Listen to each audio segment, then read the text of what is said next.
Ya kan? Jadi kita udah tahu Udah ya tahu kan? apa Berarti- yang Prayo ya. Exactly, itu yang aku maksud. Berarti Onyx emang gak takut sama chip. Detective Frederick on the Armut case Frederick tapi ternyata 24/7. Nah kan ini dia, main gamesnya Onyx. Mereka udah ngeliatin nih di game pertama, oke. Kita udah tahu kok caranya lawan chip. Sekarang, gak perlu buru-buru buat Navi yang ngambil chip. Karena takutnya kalau mereka ambil chip, kejawab. nanti udah kejawab. Nah, gimana kalau seandainya Kibo yang bawa chipnya? Itu main gamesnya di situ, Nevin. Aduh, lumayan ngeri sih. Sudah kalau secara team fight apalagi kan udah ada Chuzin ya. Yang nanti follow up-nya bisa matahin hero-hero yang jalan kaki kayak gini nih, Fredrin. Mungkin bakal lumayan kesulitan juga berhadapan dengan Chuzin. Dan dijawab dengan Yuzong lagi. Yuzong lagi tanpa Angela. Bener-bener tujuannya pengen ngezoning, tapi kayaknya emang lebih nikmat sih karena lawannya Fredrin sekarang. Iya, Yuzongnya lebih bisa nempel. Dan lebih cepat juga ya untuk ikut follow up ke area team fight-nya. Dan tentunya karena melawan tank jungle yang paling make sense sama Lancelot buat patch sekarang. Ya. Dengan ada Brute Force, dengan adanya Endless Battle itu yang akan ngebuat Lancelot semakin late game. Kalau lawannya tank jungle semakin gampang buat menangin matchup. Nah, tapi damage seperti apa nih yang bakal dibawain sama teman-teman dari Navi? Mengingat kelincahan yang dibawakan oleh teman-teman dari Onyx, burst damage kah? Parsia atau Yves boleh, tapi aku lebih setuju mungkin menuju ke arah Parsia walaupun ada Yuzong. Atau mau Valentina? Oh, Harit dulu ternyata. Predator langsung karya gold lane ya ternyata.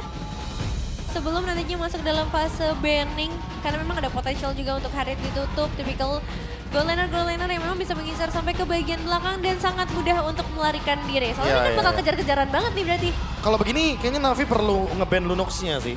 Karena Iya. takutnya nanti Skylar bawa Lunox, landingnya Sive bakal kacau dan nanti Sive bakal kalah matchup. Sehingga itu yang bakal ngebuat Onyx-nya juga bakal lebih gampang buat connect. Karena ya Fredrin, Arlot ini lumayan jadi cemilan Lunox kalau boleh jujur. Kan Iya. damage-nya berdasarkan dengan persenan HP. Betul. Dan masuk ke dalam list banning. Experience the euphemism The Ranger. Biar karena Nah nih Granger udah pasti ya. Karena dia lumayan early juga sebagai marksman. Selena juga ditutup. Wah ini berarti menandakan tidak akan ada trap-trap yang bisa dimainkan sama Sukir. Dan Ukir juga emang dari di Filipina. Dia emang salah satu hero powernya adalah Selena. Wah, masih ingat sih ya Iya. gimana serunya Wow, dia power banget. International Tournament terakhir. Dan satu pilihan lagi dari tim Navi masih mau berfokus ke area gold laner kah? Karena memang sekarang untuk opsi di gold lane-nya udah mulai mengerucut ya. Gak jauh-jauh dari hadirnya Harit, The Ranger. Dan sekarang mungkin ditambahkan lagi dengan tipikal hero yang punya DPS tinggi. Seperti Moskov yang masih available juga. Atau bahkan tipikal hero seperti Cloud. Kalau misalnya mencari mobilitas. Tapi Lunox. Ya itu dia yang tadi aku bilang kan kalau misalkan Lunox dibiarkan. Ini bakal jadi chaotic banget. Jadi ya option untuk Lunox ini emang mendingan ditutup.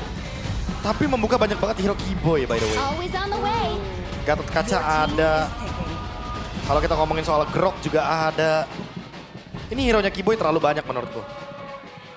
Iya ya, pilihannya emang bebas banget buat Keyboy.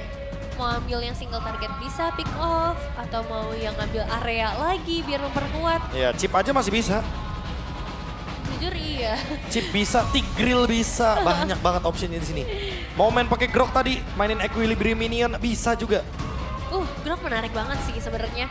Untuk tipikal team fight yang dibawakan dari Navi seperti ini untuk langsung nge-cut ya mobilitasnya. Tahan dulu tapi takutnya ada pick Valentina kan. Nah, kalau udah muncul Cecilian, Boleh. baru boleh nih. Nunjukin Grok nggak ada masalah. Karena takutnya seperti yang kita tahu ya, ini Tectonic Charge. Kalau di copy sama Valentina, damage-nya lebih gedean Valentina. Oke. ini sikat 1-1 gak sih? 1-1. Makan depan berarti ya. Boleh banget. Mumpung lawannya adalah Harit, matchup yang menarik tentunya. Apalagi dengan adanya Lancelot dan juga Zuxin. Yang nanti bisa lumayan, tanda kutip ya, mendominasi di early game-nya. Iya Trio setidaknya mid-nya. ada frontliner dari lawan. Jadi ngebuka dari weakness point-nya juga masih bisa gitu loh. Iya, front line-nya juga kan ini tebel-tebel banget. Ya. Jadi gampang banget buat di-punish sama 1-1. Oke. Ini dengan Cecilian ya. Butuh waktu guys sebenarnya. Dan pick Kaja off Beatrix Kaja nih Pak ya. Beatrix. Mendadak kombinasi jahat di akhir. Kalau ada yang simple, kenapa harus yang ribet? Ya. Ini dia. Ya aku suka dari Onyx. Kalea, Beatrix, Kaja, Beatrix. Mereka tuh nggak pernah overthinking. Kalau emang udah rumusnya pasti, ya mereka jalankan. Tinggal satu pilihan terakhir saja yang bakal dibawakan oleh Navi kalau seperti ini.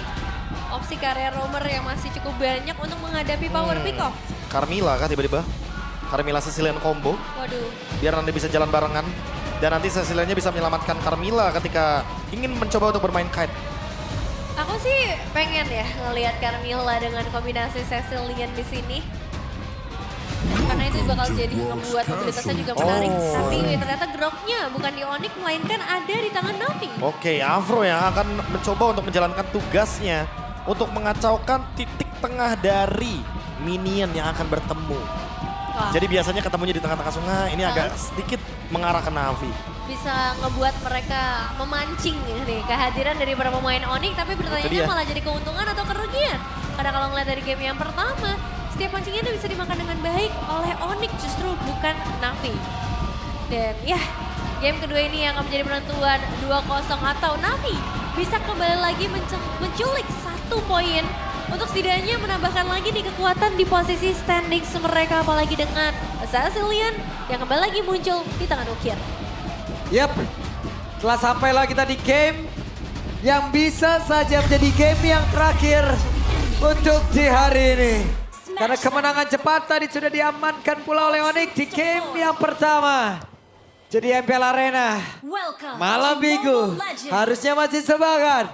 Jadi sekali lagi MPL Arena, mana suaranya?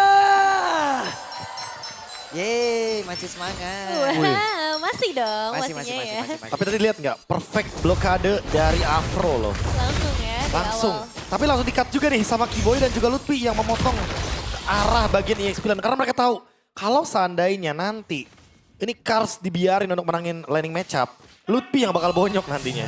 Iya ya, jadi memang sama-sama ingin bermain dengan agresif dan ingin menyeimbangkan juga. Tapi di sini kita ngelihat dari Yuzong yang akan kembali lagi dengan emblem yang mirip ya. Ya, Rapture, Festival of Blood, langsung charge. Pemilihan emblem fighter juga ya, karena akan menambahkan spell fam. Seiring berjalannya waktu, dengan adanya defense yang dimiliki sama Lutfi juga bakal semakin sulit untuk di-gank. Dan sejauh ini belum ada pergerakan yang terlalu agresif, menunggu link yang keempat pastinya untuk Kiboy. Tapi ya setidaknya ada gangguan-gangguan nih supaya Andoryu pun nggak tenang. Meskipun dengan Kaja yang cenderung tipis, tapi karena lawannya juga ke arah tank jungler ngebuat ya Kiboy bisa jauh lebih aktif. Rapid boots ya. Ini ngebuat Kiboy movementnya akan jauh lebih aktif. Dan dengan adanya pemilihan dari Suns dengan Zuxin, dia sangat-sangat mampu nih untuk mengacaukan di belakangnya. Jadi Kiboy tarik 1, Beb. dan sekarang Andoryu yang ganggu. Buset, sampai situ agresif banget, masih awal, masih pagi. Sawah orang udah mau digas di situ. Karena groknya kelihatan di top lane. Oke, udah bakal tuh sekarang Ukir. Mau tidak mau akankah dia mau mengorbankan karena satu flicker dan milikin, dan itu dia. Itu yang di-trigger dia tadi. Aduh, pemangsa satu flicker yang lumayan berbahaya sih untuk escape lane selanjutnya. Karena sekarang masuk ke area turtle yang udah mulai dipegang oleh perempuan dari Onyx dan mid lane-nya. Wah, buset, di tengah ini agresif banget. Sans! Sabar, Sans! Udah belum sabar tapi menginvasi langsung ini dari Lihat kairnya datang.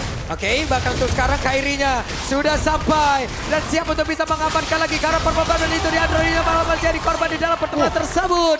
Tapi Kairi seenak-enaknya dia ngedes sana sini selamat.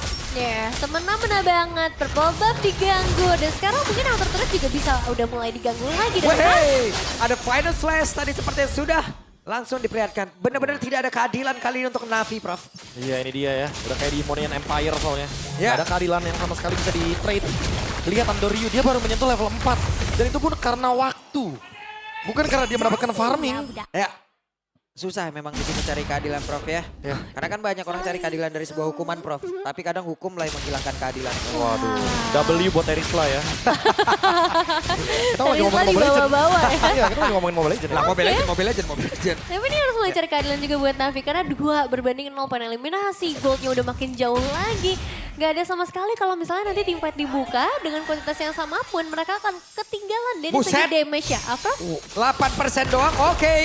Sementara sekarang akan ada tenor Richards mau langsung dikeluarkan tapi Santa masih sempat bisa kabur dengan satu lagi. Crimson Mega tadi udah langsung dikeluarkan bahkan sekarang Shailannya udah hadir. Dengan Battle Race tadi udah langsung terlihat. Wah, hampir saja tadi bisa didapatkan tapi ternyata Lancelot lah yang mendapatkan. Ada di tangan Kairi ya. Padahal kita hampir saja melihat headshot yang sangat sinematis ke arah pemain Navi. Tapi ya setidaknya balik lagi Onyx akan tetap memegang keuntungan yang sudah mereka ambil sedari awal dan masih akan tetap bermain agresif, apalagi Kibo yang udah di level yang keempat ya, sehingga kombinasi antara Kibo dan Skylar udah bisa dimainkan. Yap. PD Kiboy sendirian akankah mau dikeroyok habis-habisan karena sekarang si Pet sudah join pula ke dalam pertempuran, tapi Kiboynya sudah sempat untuk diamankan. Pecah telur nih. Akhirnya ada trade yang bisa didapatkan, tapi balik lagi goldnya masih belum seimbang. Sementara level semakin lebih memperburuk keadaan. Ukir, dia nggak bisa berbuat banyak. Begitu juga dengan Andoryu yang masih ketinggalan level, sementara Kairi bebas untuk mendapatkan turtle. Yap. Dan lebih di tempat yang berbeda. Hei. Flicker. Wah. Hampir loh. Cuma dia ke-trigger terus ya dari Ukir. Ngebuat dia bener-bener nggak aman karena selalu coba untuk di-ganking. Yap. Karena Flash. Dan sekarang Sans pun hadir guna untuk bisa memberikan sebuah bantuan, tapi Kars sejauh ini berhasil menjadi korban. Apapun akan mereka lakukan demi mendapatkan poin eliminasi. Karena memang nggak ada yang terlalu mahal untuk mendapatkan Cars. XP lane akan terbuka dengan luas, Prof. Ini mainnya bener-bener kayak main pingpong loh kalau ngeliatin Onyx. Ya. Kayak ada aja gerakannya yang membuat lawannya itu ngeprox untuk battle spellnya kayak tadi flicker dari Ukir. Jadi untuk beberapa detik ke depan Kiboy dia bisa langsung Divine Judgment bersama dengan flicker. Targetnya pun bisa Ukir karena Ukir udah gak punya battle spell untuk escape. Iya, berarti ini all you can pick ya. Mau pilih kemana aja sepertinya tetap bisa dimakan oleh pemain dari Onyx. Dan sejauh ini dari Navi akan melakukan perlawanan kah? Yap. Kairi deh tadi coba lihat. Ada-ada nanti sana sini. Ya dia cuma connect ke mid untuk mencari sesuatu, kalau nggak dapet sesuatu dia farming lagi. Yap. Dari tadi landing jauhnya benar-benar kejaga banget. Iya, dia udah bisa slow living karena udah bebas banget dia. Udah punya segalanya dengan keunggulan yang dipegang 1480 gold secara individual. Jadi gangguan-gangguan karya monster jungle berarti udah bisa dilakukan lebih agresif lagi ya. Dan melihat dengan Afro yang sebenarnya masih bisa jaga badan di bagian depan, tapi untuk dapetin momentumnya nih yang agak sulit sedari tadi. Ini kalau ngomongin soal Afro juga, Afronya nggak bakal bisa leluasa karena mau gimana pun dia bikin tectonic charge, Andoryu-nya dalam keadaan lihat yang secara level dia jauh banget. Dan untuk mengimbangi hal tersebut butuh waktu, Cecilian butuh item, dan butuh stack juga tentunya. Iya, emang drafting yang cukup beresiko sih dari awal. Mereka udah paham harus bermain dengan cukup panjang. Ya, Tapi- udah paham ini ya konsep late game-nya. Tapi early game-nya nih, jangan sampai terlalu jauh gap-nya sampai bisa di-end oleh Onyx. Itu aja sih tugas mereka, menahan selama mungkin. Karena terlantai pasti Nah itu dia, ada serangan yang akan dilakukan Lutfi. Sempatkah untuk berubah? Dan tidak sempat ternyata, tapi masih ada di Prevention tadi di bagian belakang. Bahkan Phantom Execution Final selanjutnya tidak memberikan impact apapun. Triple kill. Looking for minion yang mau dikejar. Ini masih ada satu wave minion nih, bisa ke-dash nih. Coba, enggak. Enggak. Pancernya kan udah selesai. Udah sabar, selesai, sabar, udah. sabar. Kalau saya, iya masuk saya nanti. Iya, Kalau saya iya. yang main Lancelot masuk. Kairi tapi. Iya. Akan kalkulasi. Kalau saya bocil nge-dash emang Pak ya. Betul. Nge-dash dong Pak. Karena Kairi kayaknya kalkulasi ya, beda dengan Papulung. Yang cukup berbeda memang dan sekarang ini jadi satu gerakan bunuh diri dari Navi. Karena satu inisiasinya malah ngebuat mereka kehilangan 4 pemain sekaligus. Bahkan gak cuma itu, efeknya sangat berkelanjutan. Tectonic charge yang tadi sempat kita bilang kan, walaupun dan sebagus apapun tectonic charge-nya, trade-nya nggak bakal seimbang. Karena dari awal kita udah ngelihat gap gold-nya. Dan sekalipun Navi mencoba untuk menciptakan momentum, ini Cecilian-nya belum bisa burst depan, belum bisa makan banyak. Ya, main berat ya untuk Cecilian. Butuh banyak banget nih tabungan sebelum nanti bisa bermain. Karena kalau ngeliat dari goldnya ada di posisi yang ke-7. Wah, ini jauh banget. Ukir nggak cuma butuh waktu, dia butuh ruangnya. Dia butuh agar bisa farming dengan seimbang. Masalahnya jadi nggak bisa seimbang farmingnya. Karena dari tadi nggak ada bush yang aman. Harus dikawal terus nih sama member Navi lainnya. Karena Iya. takutnya ada Kiboy tiba-tiba dengan Divine Judgment. Dan masalahnya tiap dia sendirian selalu kena pressure lagi. Dan Flicker harus kebuka lagi. Sans, Oke, akankah ada sebuah gerakan yang mau dilakukan? Tidak. ini mid laner yang benar-benar berani sih di bagian depan sendirian. Udah biasa, Untuk seorang Sans sudah biasa banget. Bahkan maupun ada damage dealer ataupun Afro ya. Yang setebal itu di area depan bukan menjadi gangguan bagi seorang Sans. Tahu gitu orang mau ngeluarin Sanguine Claw tuh dia udah tahu dia mundur gitu. Iya, ada beberapa hitungan-hitungannya, kalkulasi-kalkulasinya. Tapi buat sekarang ada Oracle juga dari kajiannya Kiboy. Itu akan membuat Dragon HP-nya semakin lebih deras, cooldown reduction juga. Dan mungkin dengan Divine Judgment plus Fleeting Time. Akan lebih sering nih member dari Navi kena pick off. Ya, dan Yap, Sans. Vincent Beckham sudah terlihat. Beribai. Bahkan tadi ada satu. Viva Jasmine memang sudah langsung dikeluarkan. Tapi Adori langsung panggilan datang cepat di tempat berbeda. Coba lihat Lutfi. Ada satu freeze dive. Dragon Tail begitu menyakitkan. Karsnya disedot. Wah. Ketempelan kali ini Kars. Cukup, ternyata damage-nya cukup dan sekarang tinggal Ya, Afro sendiri. iya, Afro. Run, Afro. Run. Wow, 3 pemain yang langsung berhasil dihilangkan dan ngebuat Onyx semakin tinggi lagi mereka. 8.000 keunggulan yang udah dipegang, bahkan Kiboy masih recall di depan bro. Iya udah pasti ya, ada Divine Judgment lagi soalnya. Dan tadi Ukir dipaksa untuk flicker out. Karena Kairi dia dash in untuk mengancam karena dari Sicilian. Itulah alasan kenapa Navi kurang dari segi damage-nya. Kayak seolah-olah, oh damage-nya keluar dari Onyx semua. Betul, karena Navinya dipaksa mundur teman-teman. Lihat Ukirnya, ditaruh di posisi yang awkward. Sehingga dia kalau nge-damage pasti dikejar sama Kairi. Tapi kalau misalkan gak nge-damage ya teman-temannya yang bakal dimakan.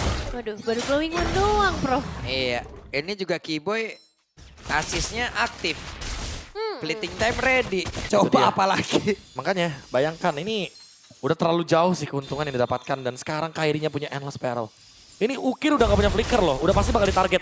Dan sesaat lagi kita akan lihat nih, Lancelot viral di MSC yang akan dive ke dalam. Nah, kan, itu dia. What? Apa ini? Lancelot viral 40. Dan sekarang pertempuran kembali terjadi di mana di Jasmine tadi langsung dikeluarkan. Dan mereka berusaha untuk langsung menyelesaikan gap ini dengan sangat cepat aja menyisakan Kars. Sendirian, sanggupkah Kars? Tidak. Game selesai. Kembali dengan 2-0. Siapa lagi yang bisa mengalahkan Onyx dalam posisi, di dalam line up dan strategi seperti ini? Bahkan dengan Lancelot yang benar-benar langsung menusuk ke bagian belakang. Follow up cepat dari segala sisi, inisiasi yang gak pernah berhenti dari seorang Kiboy. Ngebuat mereka ada di posisi 2-0 menghadapi Navi. Masih dicari siapapun yang bisa mengalahkan Onyx. Tim dengan tagline di atas langit masih ada Onyx. Dan memang itu kenyataan.